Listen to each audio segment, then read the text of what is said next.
So,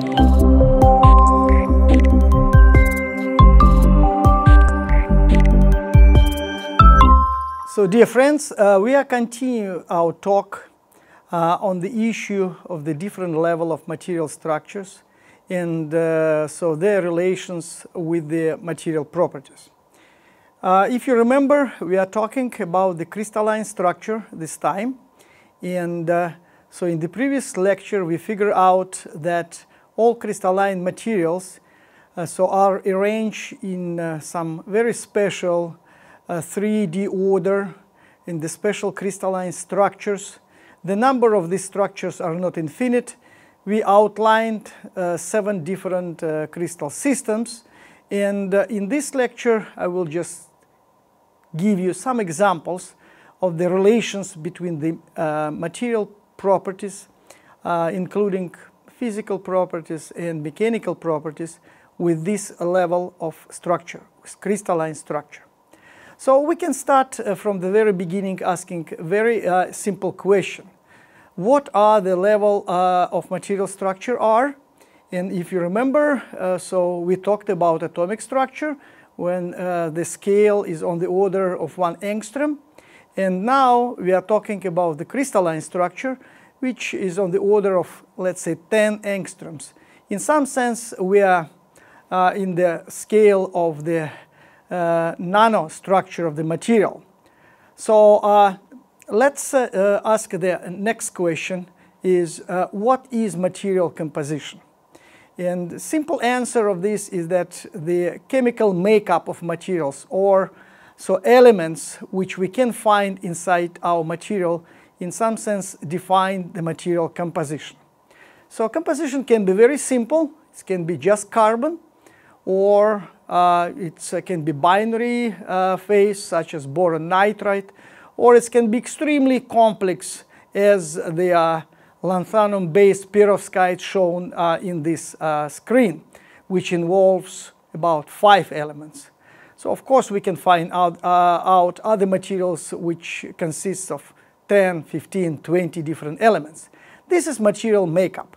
So that's easy to understand. Now the question is, so again, what are the material properties? And we already discussed that somehow we can subdivide these properties on the mechanical property, which describe the material can withstand applied forces, including tensile or compressive forces, impact, cycling, or fatigue, and so on and so forth.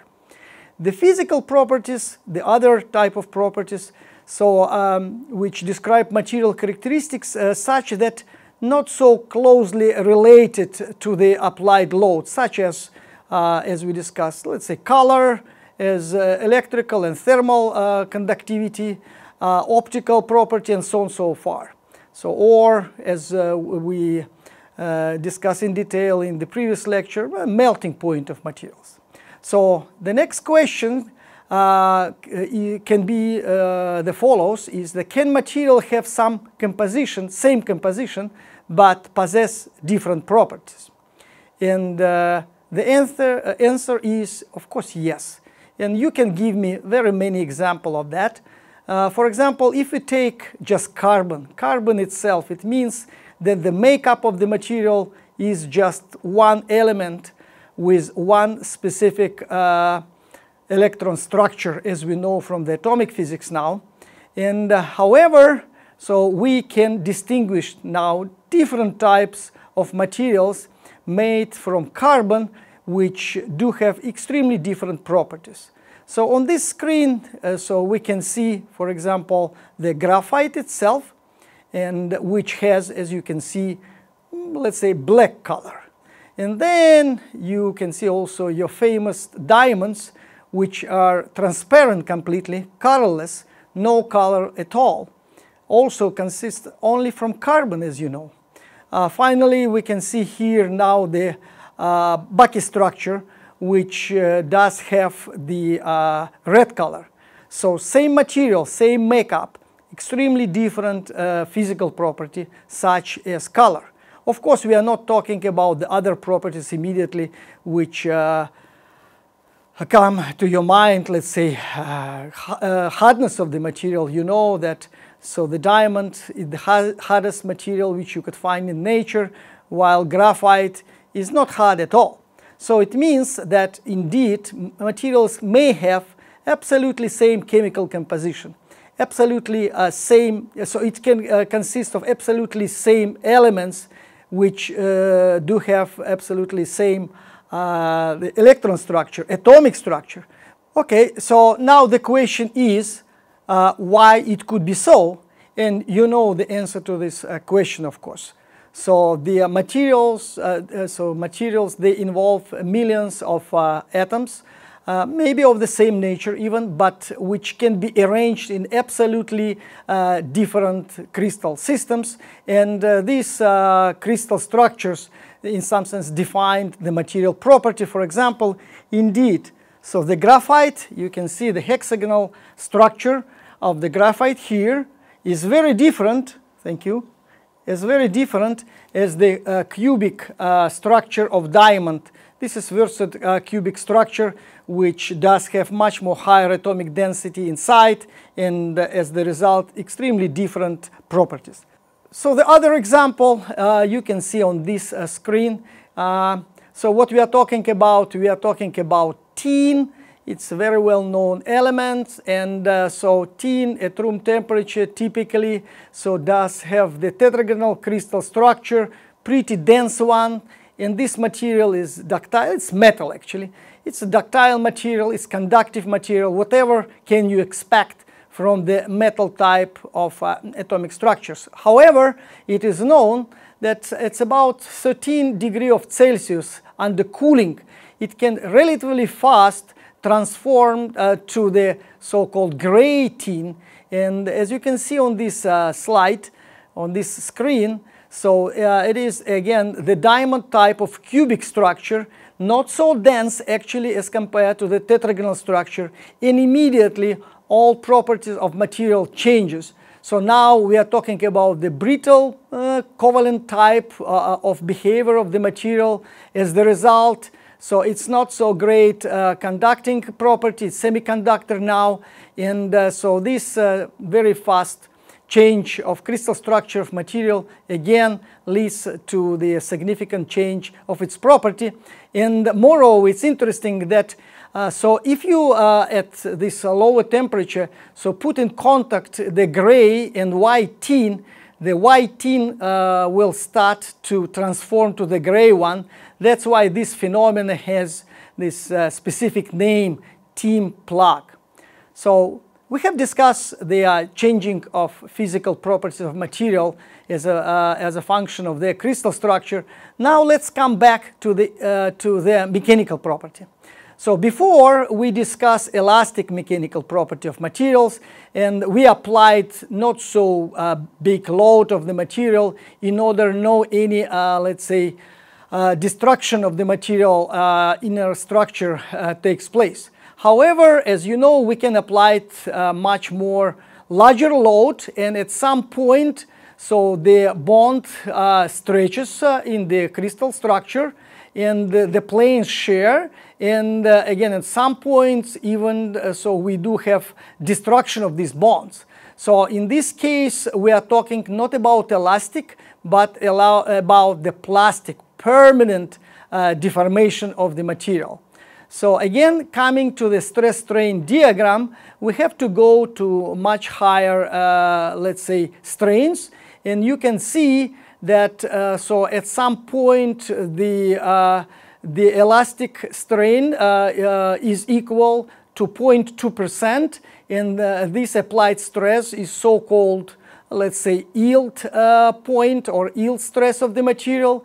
Also by increasing applied stress, we can reach the maximum of this dependence, stress-strain dependence, which correspond to the tensile stress, and so on so far. So let's talk and let's see how the crystal structure of the material can govern, can control the plastic deformation and the plastic properties of the material. So in order to understand that, we have to refresh our mind and conclude and agree that there is no ideal material. All materials, they do have some kind of defects. And one of the main defects which defines in some sense mechanical property, especially for metals, so is edge dislocation. On this screen you can see edge dislocation, so we do have the extra half plane on the upper part of our crystal, and so this dislocation in some sense is defined by the Burger vector, which defined the magnitude and the direction of the dislocation. And for this edge dislocation specifically, the Burger vector and dislocation line, they're normal to each other. So again, so assume that we do have some extra half plane in our material, which is the edge dislocation defects. So it was shown experimentally then when the shear force is applied to material, so these dislocations, they move. And so the plastic deformation of the material occurs not for the complete destruction of the atomic bonds along the whole cross-section of the material, but because of the slipping or the motion of these defects of this kind of dislocation. So next screen just demonstrates you so how the dislocation so moves along the plane in metals and reaching the surface of our sample. And so you can see that dislocation motion requires the successive bumping of a half plane of atoms. Now it goes from left to right, and at the very bottom, when it reaches the surface of the material, we do have permanent change of material dimension. If you want, we do have plastic deformation. So again, so this movie shows you one more time that in order so to reach plastic deformation, so you don't need to destroy all bonds along the planes, let's say, of the slip step formation, but you need every time so the distortion of only so the bonds along one direction, which is normal to the plane of the edge deformation. So this illustration again shows you how the plastic deformation may occur in metals owing to the motion of the edge dislocation, and different, let's say, analogies such as caterpillar, for example, analogies explains you this effect. So next question is when the dislocation move and this slip occurs, so this motion and slip occurs along the direction with the, if you want to say, of the Burger vector. And of course, the shorter Burger vector, less energy we have to apply in order the slip takes place. And because of that, it is easy to understand that slip occurs along the most close packed planes and along the close packed directions. So now let's analyze different type of crystal structures, different type of crystal structure from the standpoint of these planes and their close packed planes and directions.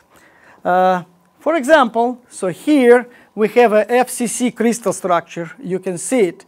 And in the FCC crystal structure, as you can see here as well as you can see on the screen, the 111 plane are the close pack and the plane, and hence the slip plane. So on the other hand, so we also can see that the shortest Burger vector here is the distance between the two close atoms along the diagonal of each plane of the cube. And from this standpoint, the 111 direction are the close pack direction, and this is slip direction. We do have four different type of 1-1 plane for each FCC crystal structure, and each of these plane it have let's say 110 slip direction. So in total we do have 12 slip systems in the FCC for the FCC crystal structure. Now, if you are talking about the HCP crystal structure, you will find out the basal planes here, which do have its plane 0001 plane, which are indeed the close packed planes here. And along the basal planes, you have directions 1, 1, minus 2, 0 direction, which are a basal slip direction here. So in total, we do have three, let's say, not intersected slip systems for the HCP crystal system. If you can see the BCC system, a BCC system does not have any close pack planes. However, this system, of course, does have the planes and direction with highest atomic density. Now, for example, so the 110 plane and corresponding 111 direction here, or some others shown on this screen. So, and for sure, if we expect some slip in this system, slip should occur along these planes and directions with highest atomic density. So this table, in some sense, summarizes our conclusion, and based on this conclusion, we can make some predictions on the mechanical property of our material. Indeed, so because FCC system does have the largest number, 12, if you remember, largest number of the slip systems, so we can expect that this material should possess extremely high ductility. It means that it's easy to make a plastic deformation with this material, and indeed, aluminum, copper, iron, nickel, they do have this kind of crystal structure. For HCP system, we have only three slip systems. It means that we can expect that sigma yield and sigma tensile strength should be higher for this type of element, for this type of metals and alloys. And indeed, titanium, magnesium, so they do have in general higher mechanical property and higher brittleness. So while we of course can expect that for BCC system, it's even harder for the edge dislocation to move along them. That's why we have to expect higher tensile strengths, higher sigma yields, as well as lower ductility, and molybdenum and tungsten demonstrate this type of property. So the next screen just indeed shows you the result comparison of the result of the tensile strength experiment, which was made on the magnesium material and aluminum material. Just a reminder, magnesium has HCP structure. That's why we have to expect much more brittle type of behavior, while aluminum has FCC structure, and we have to expect the high ductility. And of course, the results shown on this slide nicely demonstrate this statement. So to conclude this part of our lecture, we have to admit that crystal structures